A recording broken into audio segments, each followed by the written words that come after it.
So good afternoon to the next session, the third session of this day on financing climate adaptation in urban areas. So I don't have the overview who has stayed from the last session and who joined from another session. So those ones who came to the session, most welcome. We had during the morning presentations from Portugal and from Denmark, new innovative ways how to finance adaptation measures in the cities to make the cities more climate resilient. We will now move to Central Eastern Europe area. I have to admit that still a lot is to be done there, and there is quite a high need in working on adaptation measures in that area, in that region. We have encountered, looking at various funding programs, European funding programs, that we see that we would wish to encourage cities from Central and Eastern Europe to participate more actively in the programs and share their experiences with other cities, or also learn from experience from other cities. Now, the example Bratislava from Slovakia is also working on adaptation measures since several years. Ms. Eva Strebarova, I hope it's spelled out correctly.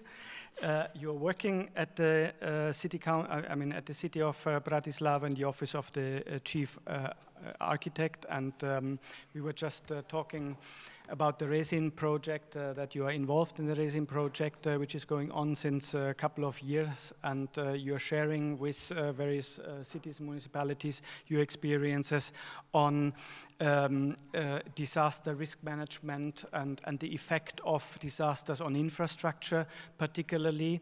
That could be any kind of disasters, and of course we have here an interlinkage between, let's say, man-made disasters and the nature disasters, but of course all disasters are related to populated areas. In areas where we don't have a population, there is, a nature disaster is not a disaster if people are not affected by it. But in the cities, of course, we are. So I think that's a very good example to look at these both sides, disaster risk management, vulnerability assessments in that regard, and adaptation to climate change, which is causing increasingly disasters. And you are accompanied by your colleague, Martina Ticha. Is that correct? Good, thanks. So you are head of the project management unit, and you're working on the strategy and projects department at Bratislava. You're developing projects, and you're project manager for climate change adaptation projects in this regard. And I would like to invite you to present, as we did during the last session, a presentation of 30 minutes, and then we would have a time for question and answers from the audience. The floor is yours. Good afternoon, ladies and gentlemen. We will talk about the story of Bratislava city in using of grants of European Economic Area for implementation of climate adaptation measures. So basically, the City Hall of Bratislava is...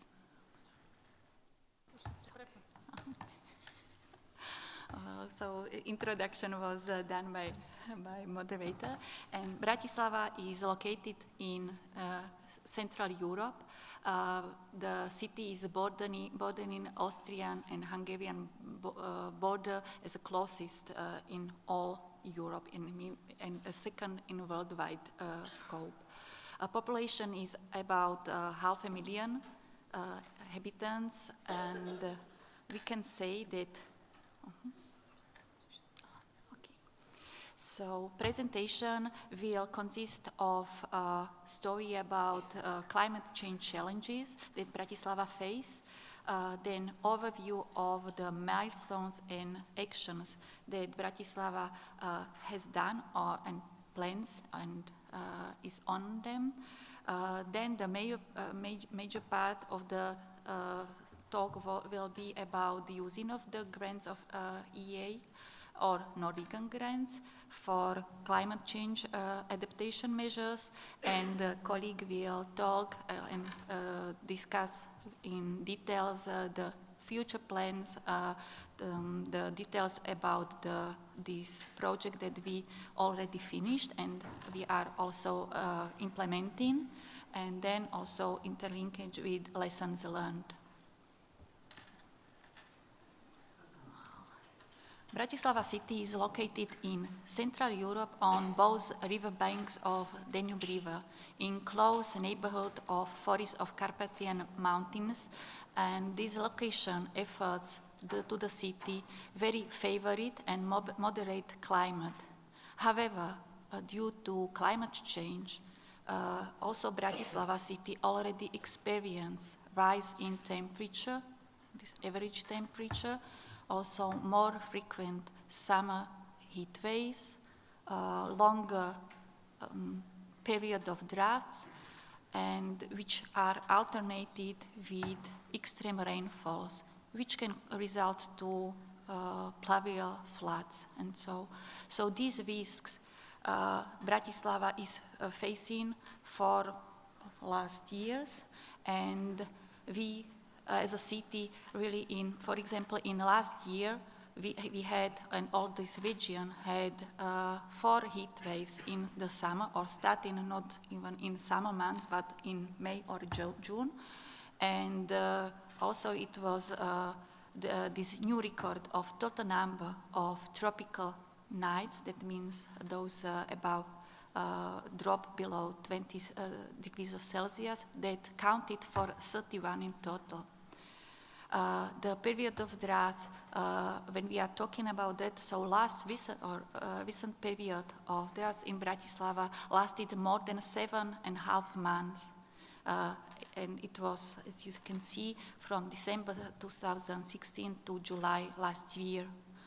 So all these extreme weather events can cause risk and can influence damages in the city, and also to city infrastructure and population health, and also other potential problems that can be and must be reflected by the city and the policies that we shall adapt. Also, it is very likely that also other extreme weather events can be more frequent, for speaking about windstorms and snow calamities and so on.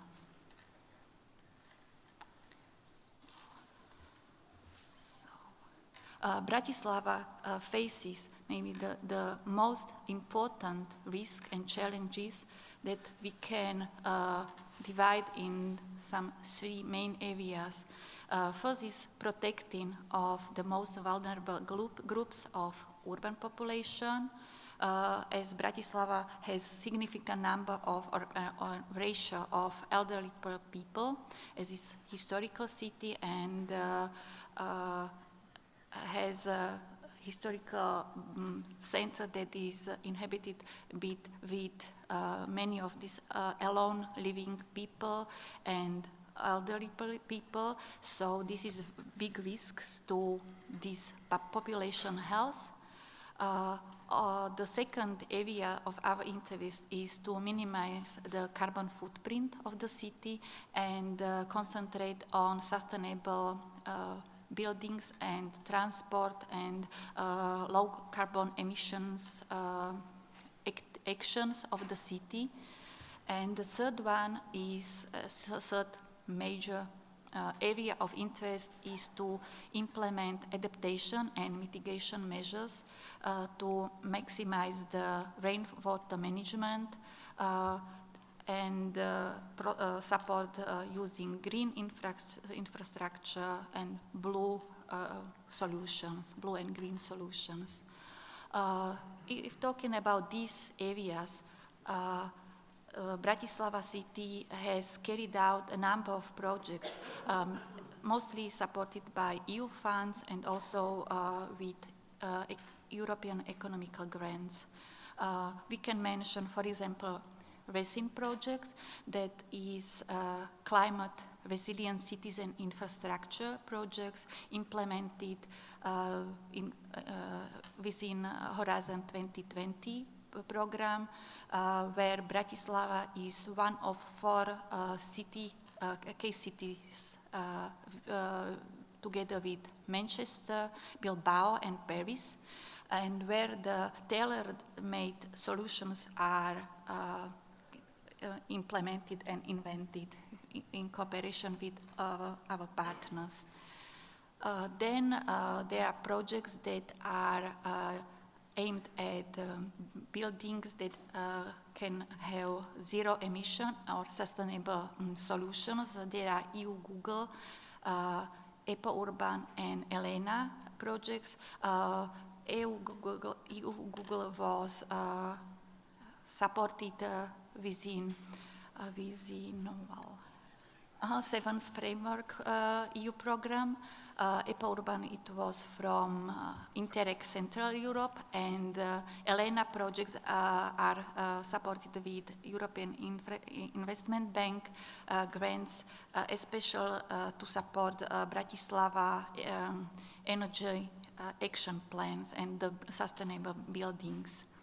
Then we have also this electromobility projects that is supported and started last year. It's Urban E, and Bratislava benefits from this grant of Connecting Europe facility together with Ljubljana and Zagreb cities, also with support with private companies and their funds.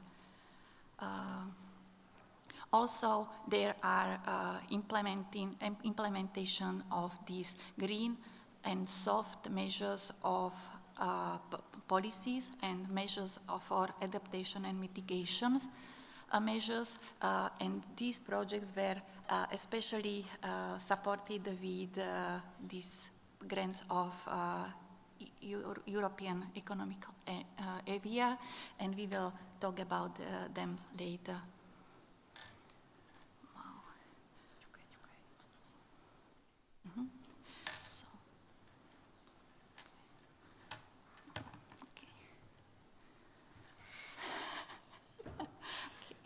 So if we are talking about the city adaptation pathway, we can, as many other European cities, Bratislava adopted the Covenant of Mayors as a kind of first step about strategic policy, joining some climate adaptation measures. So it went 2012. Together with this covenant, the city started implemented the Sustainable Energy Action Plan. It was 1 year later, and after Bratislava signed the Mayor's Adapt, the city has adopted also strategy for climate change adaptation of the city. That was approved in 2014. Besides these strategies and policies, city, of course, had to implement kind of projects that supported these talks and words, also in practice. Bratislava was or benefited from big grant from European Economical Area called Bratislava is Preparing for Climate Change projects that lasted from 2014 to last year that we successfully finished it. And also from 2015 we implement the project that is soft project, this resin project supported from EU funds. These two big projects helped to the city, besides the infrastructure pilot projects, also invent or prepare the action plan of the city for climate change. That was approved by the City Council last year in April. We can also mention that Bratislava joined also the core group of EU cities supporting the new urban water agenda, and as the Bratislava is located on this Danube River, so water management and rainwater management are kind of one of crucial task of city that still has carry on. Bratislava, due to its high GDP ratio, is restricted and was restricted from use of many of implementation and financing tools from many EU programs, but we could use these European economic area grants, or called Norwegian grants, that are still in use and offered to the countries of Central and Eastern region. And we can really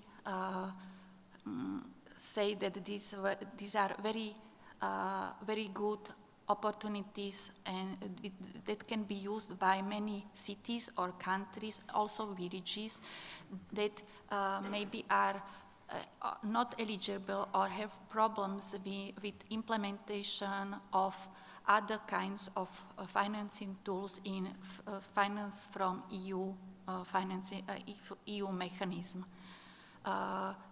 European Economic Area grants are grants of contribution of donor states of Ireland, Liechtenstein and Norway, and they were firstly prioritizing countries of former socialism regimes in Central and Eastern countries, and they were aimed at supporting of these areas that always are agreed with the national governments of respective countries and the donor states. So many of these priorities are kind of country-oriented. So each one shall consult the eligibility and the project that would love to plan with the government or the contact point of this mechanism.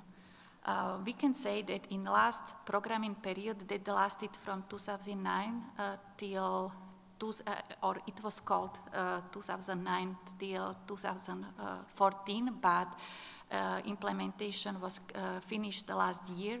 So these grants had allocation up to 4 million euros, and they were concentrating on these countries of Central and Eastern Europe region. Last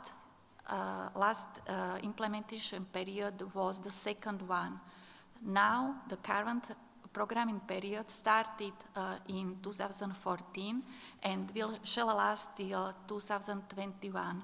But at least as far we know, so the first calls for the project started only this year. So kind of planning and implementation period after long periods or long time of preparation and talking with the national governments and the donor states took almost 2 years. So if there are any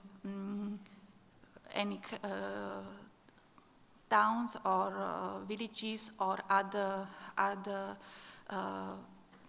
organization that would like to try to ask or apply for these grants, so this is the time for starting talking or checking the possibilities of this financial mechanism.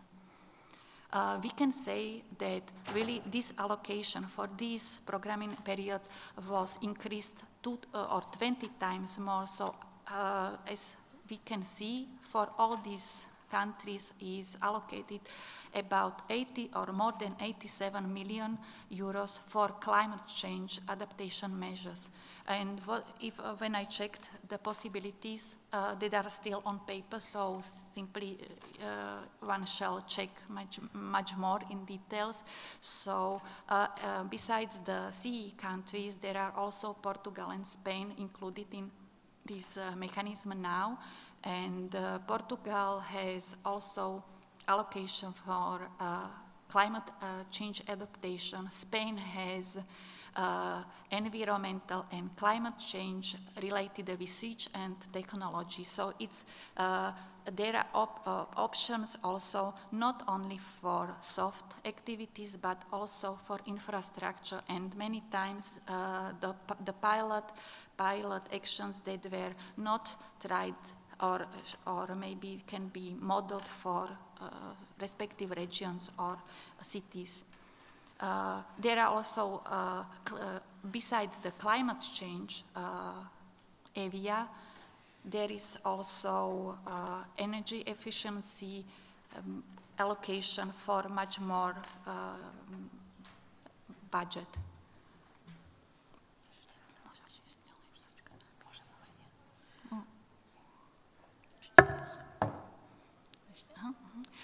Talking about this Slovak successful projects that were paid from the Norwegian funds, or as we call them, Norwegian funds, because part of the, or major part of the grants are from donor states from Norway.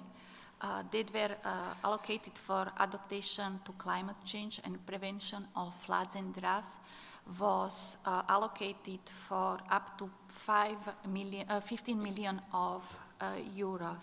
And these activities were aimed especially at adaptation of water basins, the water retention systems. So I will 10 minutes to Eva. Okay. Also, so two big cities from Slovakia benefited from this grant mechanism, and Bratislava was one of them. Also, we had Slovak government had small grants program for schools.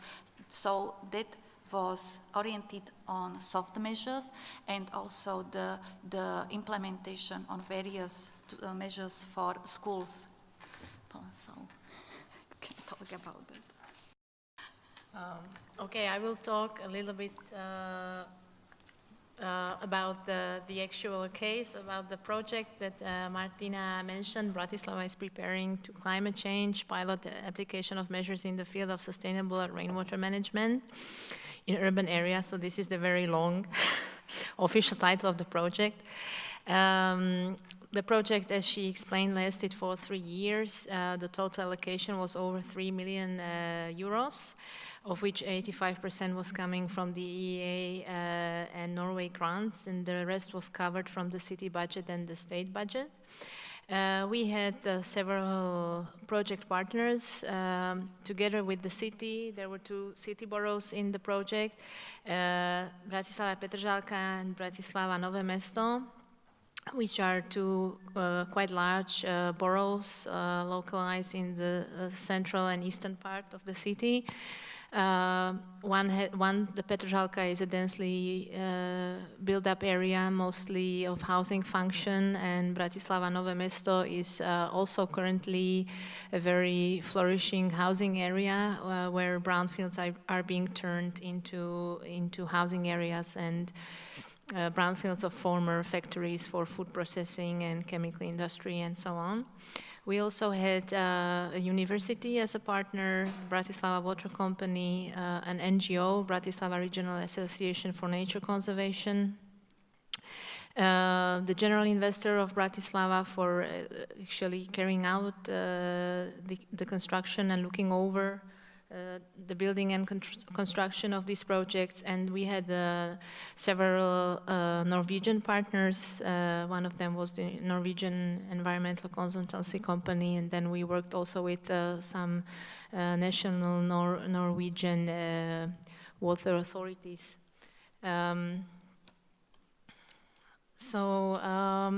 The main goals of the project were building more resilient public spaces, revitalizing public spaces that had previously no clear function of use, but we saw in them the potential of turning them into alternative spaces that could help us reduce the risk of urban heat islands and help us mitigate the effects of extreme rainfall. But also we wanted to include the public opinion in the design of these spaces. So the project had put an emphasis on participatory design, and also architectural competitions were ran in the process of preparing some of these sites for reconstruction. And one big output of the project was actually an action plan for adaptation to climate change for the upcoming 4 years. Altogether, there were 32 individual adaptation measures implemented at 10 sites. So one site had usually several blue and green, but also gray adaptation measures. So we were combining what was possible to combine at site. And we also, in some places, created some new components of green infrastructure. So now the rest of the presentation will be more pictures than text. And I will tell a bit more about each of these sites. So on these pictures you can see 2 project sites where we, as the leader of the consortium, were doing some revitalization work. The first 2 pictures on the top, this was a previous small piece of green in the old town city borough. The size was about 1,000 square meters, and this was turned together via several workshops and a survey with the people living in this area, turned into what you can see on the right. So it's now like a small pocket leisure park where there is a screen for watching movies, like an outdoor cinema, since next to this park is the Faculty of Movie Arts, and the students very much wanted some space where they can be active. And also there is a senior home, so this new park was made barrier-free for the seniors living next door in the senior home. Then there is an elementary school, so then we created a podium for them where they can come and have some events with the children. Another project was a green roof that was installed on a home for elderly. Both projects were approximately, speaking in terms of finances, around 200,000 euros. Also, part of the projects were 2 alleys that were reconstructing. This one is a historical alley in Bratislava city center, where the trees were in very bad health condition, and they had to be replaced together with an irrigation that had to be installed, and the new green bedding. So altogether there were, I think, I have to look into the papers, how many trees there were. More than 50 actually, so quite a big number. The square is currently being revitalized, which is right next to this alley. It should have been part of the project, but then we were able to reconstruct this alley within the time frame that we had. Another project or two next projects were planting of trees in the quite dense city center, where in one of the squares there were no trees at all, and in the other one the trees were in very bad health and had a static disorder. So altogether 11 plus 4 trees were planted.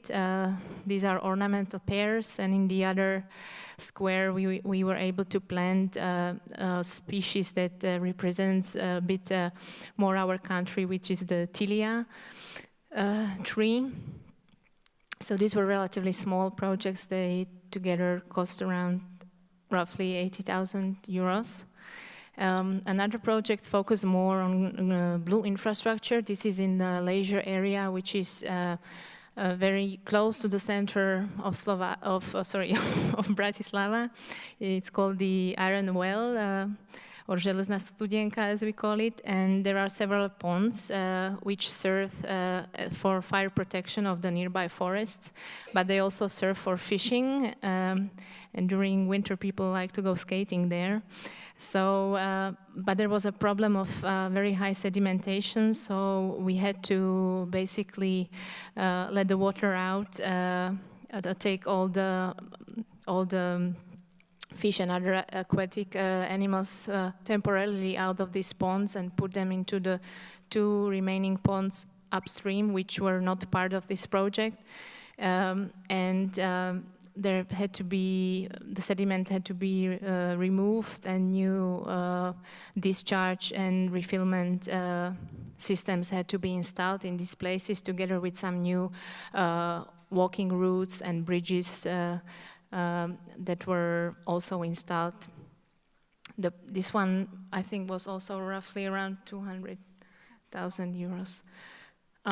This green area was revitalized by our partner, City Borough Petržalka, which in this area, in this square, the total amount of impermeable surfaces was reduced significantly. The whole area was disconnected from the sewage system, and now the rainwater is being used for irrigation of the flower beds in this area. Another project, quite big one, was another adaptation measure, big one, was implemented by Bratislava Nové Mesto. On the left, you can see the site of a former velodrome, which has been basically like left for degradation, and it was abandoned for several years, and now it has been turned into a multifunctional leisure area, where there is a cafeteria that has a green roof and a green wall. And it has a quite, because as a velodrome, the terrain has it looks like a depression, and they kept this depression-like terrain. They had to install a sustainable drainage system for this area in case of extreme waterfall, so that it doesn't end up looking like one big pond, the whole park. So that is quite unique in terms of scale in the whole Slovakia. Another interesting project that was implemented by Bratislava Nové Mesto partner was the Chestnut Orchard. Here there are around 100 chestnut trees which have been plagued by bark cancer, and they had to be treated in order to be saved, and this was part of the project. Also, it is in an area with quite a big gradient, and the idea was to also prevent it from further water erosion when it's raining, and also to give it some other functions. So it has been turned into an area where you can go with your dog, since there is a place where you can let him off leash, and also a place where you can go with your children, since in this particular area there are no places where you can go with children to spend some free time. So I'm coming towards the end of my presentation, and the last thing I would like to talk about is a follow-up activity that we have started when the project was over, and it was to support something on household level or house level, and we started a subsidy system which is aimed at private homeowners, NGOs, and small businesses. The people can ask for a maximum of €1,000 per applicant, or 50% of total costs. Additionally, the city provides also consultancy for applicants and dissemination options. So we just started it in 2016, and we had a very small number of applications, as you can see, but we learned that still it's not such a small number when we were consulting this with other cities that we met via the Covenant of Mayors Network. This year we had twice as many successful applicants, so we are quite happy. We had allocated a sum of together €90,000 in these last 2 years from the municipal budget for this subsidy system.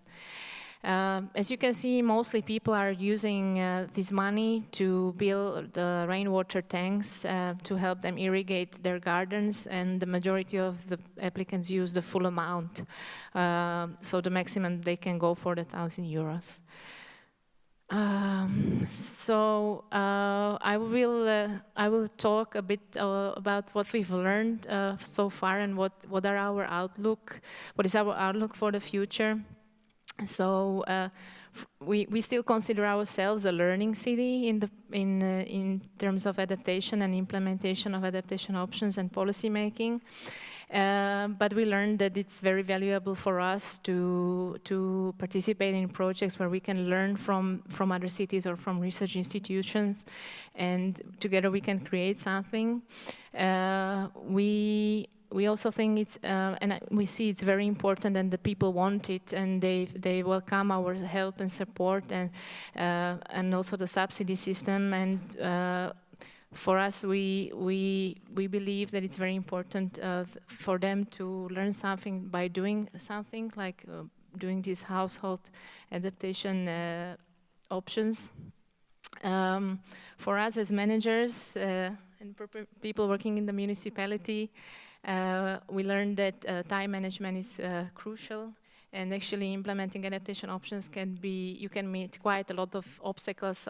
I'm now talking mostly about technical obstacles, especially if you're trying to do adaptation options in a historic center where you have different kind of measures and other policies that you have to obey, and preservation of cultural heritage, etc. And but on the other hand, we are trying to keep up also with the other sectors in terms of development of the city, and we are constantly looking at ways how to improve and how to integrate adaptation into other policies of the city. And last and not least, we think that the possibility to meet with other cities and exchange with them, and to come to events like these, but also participate in the other events that Covenant of Mayors is providing, like for example the city twinning is provided us with some valuable insights and knowledge, and we were already able to replicate some of this in the work that we are doing in the field of adaptation planning. So that's about it. I think we came to the end of the presentation finally. So thank you very much for your attention.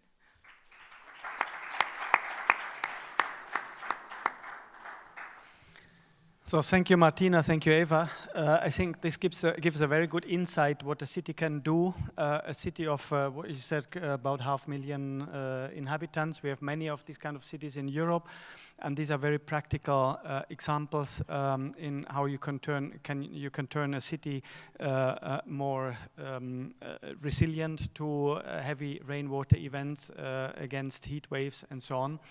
So I would like to open up the floor for questions. There's 1, 2,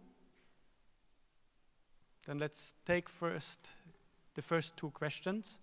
The others, please think of other question contributions. Hi, thank you very much for the presentation. My name is Charles Lowe. I work for Insurance Europe here in Brussels. I'm just interested if you could elaborate a bit more on what you did in terms of awareness raising, number one, and how sort of enthusiastic or supportive people of Bratislava were towards this, number two.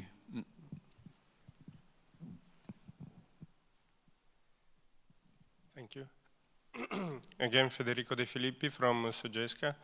It seems that the model here is a bit different than the one from Copenhagen, in which about the funding they were completely independent, while it seems that you are a bit dependent from the external for the funding of the initiatives. I would like to understand first if there is a price to pay for this kind of external support, and then if you have any plans for future funding for increasing your independence for funding future measures. Thank you.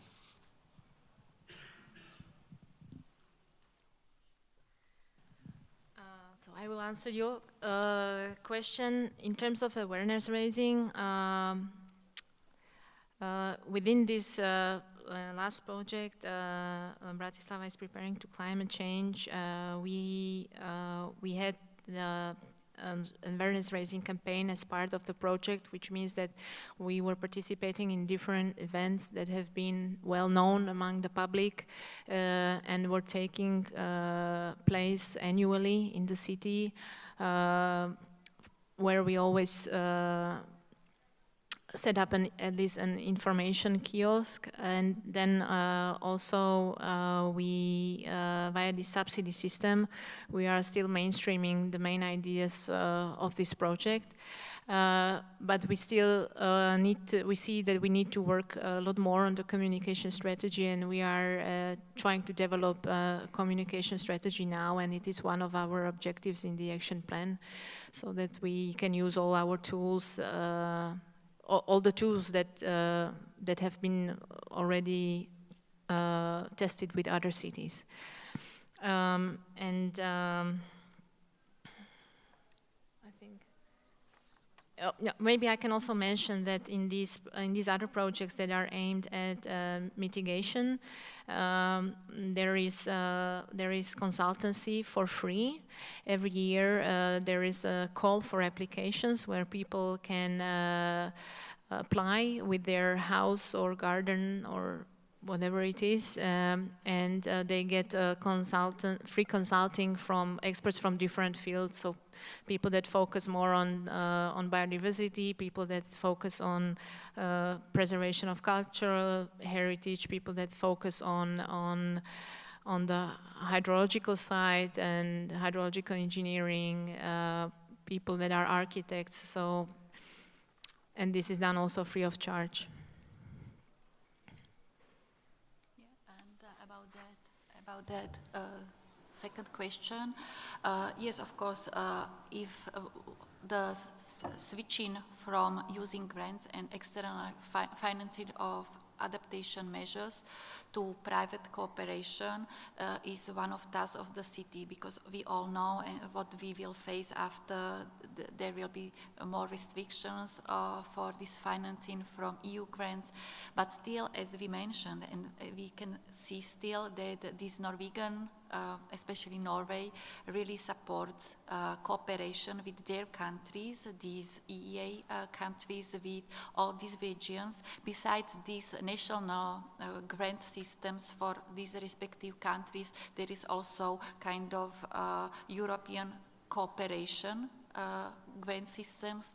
The call was published this month or in January, so still there are big opportunities for sharing these good experiences, starting new pilot projects, and using also this cooperation between cities and between institutions. That is a big favor, a big benefit of these projects.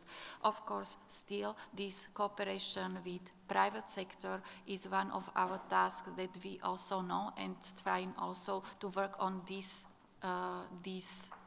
kind of matches, because many times there are these matches with private investors. Still, when city sets some requirements, and we must unfortunately say that Bratislava has many restrictions due to the past, that we cannot say what we want and follow these rules. Simply, this is kind of the heritage of the past, when Bratislava city is many times, and our even the chief architect department can still advise and require, but the implementation in practice is many times not followed in these kind of new smart plans. Yeah, so this is something that we still must find a way how to cooperate with this private sector, and also small businesses and the family houses and all small investors. So this is kind of our challenge for future.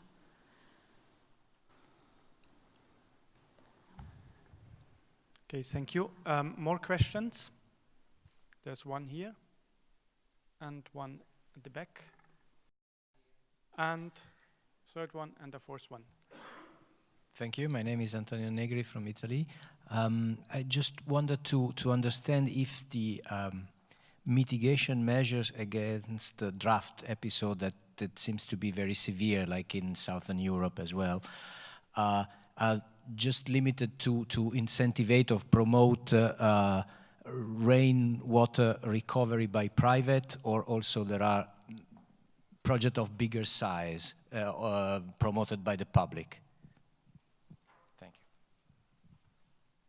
There was one.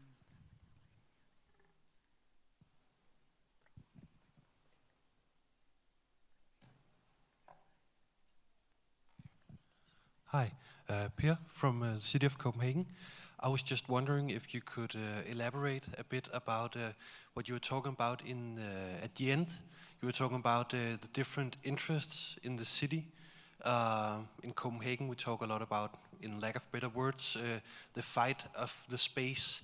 So there's a lot of interests in every street, on every square, and so on. So if you could elaborate on which challenges you see in that line of work.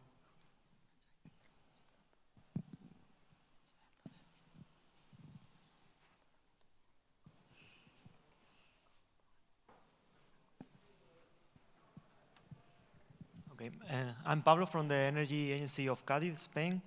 You talk about participation. I'm interested to know how did you organize this participation in the project? Did you made it by neighborhood, for the whole city? A bit more, know a bit more the details of the participation. Thank you. Mm-hmm.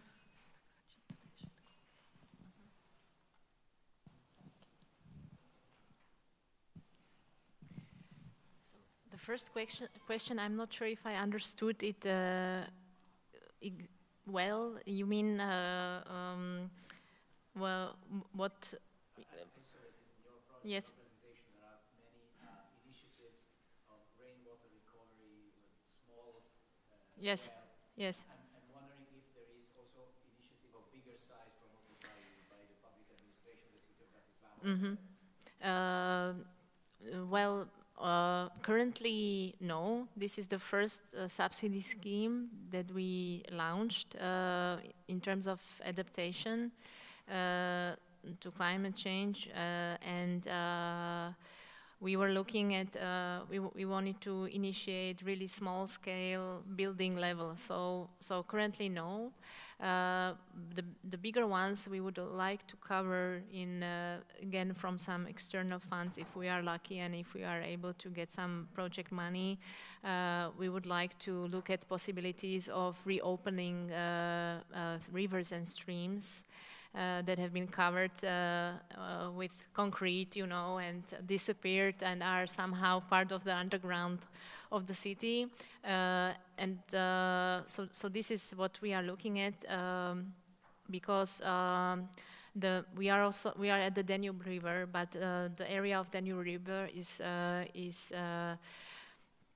managed by other authorities, and the city has a split of authorities and management and caretaking of this area with governmental organizations from the Ministry of Environment. So that's why we are looking more at other options at the moment, but this is not to exclude that this is maybe what we will have to look at in the future. And we already see that this is going to be sooner or later a task, because we hear from experts working in the water management sector that how the city is expanding is changing, how groundwater levels are rising and going down, and how's the regime of the underground water. And we are living on a big reservoir of high quality drinking water, and we have a sort of regional responsibility in this way as well. Then you were asking about the different interests in the city. Of course, it's we have many interest groups. We have many activists in Bratislava. Bratislava is quite busy now in terms of new projects.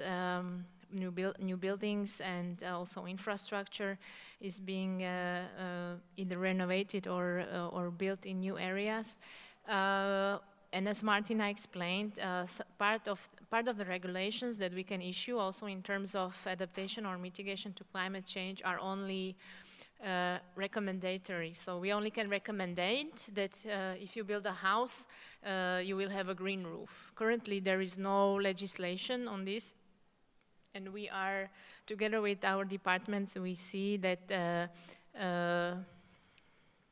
if we would have an instrument or a policy, local policy that could help us make this like a regulation, it would make things much more clear. Who is to do what? So we are thinking in this way, but we are still at the very beginning. This is more the talk among the decision makers, and we are more the implementators and people that check things on the ground level. So, but we have I saw also many similarities to your case. Or the organization in participation, specifically in this one project. I'm very sorry that our colleague cannot be with us, who was the communication manager for this project, because I am sure that she would do a much better job in talking about this, but I will try my best. For example, one of our projects, the Pocket Park, there was first an announcement in the borough, and then a series of workshops where people were invited. Actually, the attendance rates were quite high, and there were also several experts which we invited as department, because we thought it's good to have a nice mix of professions in such workshops, so that on the one hand we hear and we try to understand what the people living in the area would like this place to be turned into, but we felt that we need to have also professionals in these workshops that will explain why some things are possible and are not, or they don't recommend, and why. And in the end, this helped to meet a consensus. And what we were very happy about, and what came out as a lessons learned from this, was that as the construction was taking place, and there's a lot of noise, there's a lot of dust, you cannot avoid this when you want to turn something into a better place. We had very minimal negative feedback what you know, you usually hear in the news or you get emails full of complaints. This wasn't the case. So, and this is also what we advise to other departments in the municipality, that if you have a good participatory process, then it will be of mutual benefit, and then your own work you will be able to carry it out with under very good circumstances, and hopefully everyone is satisfied in the end. And then currently we are also running a big participation process in a development area in one of the city borough, and now my colleague, for example, she's been designing it just 1 year before she is actually able to launch it. So, but we are learning also new things in terms of participation. Okay, thank you, Eva. Thank you, Martina, for this great insight. Let's give a final applause. Thank you for having us.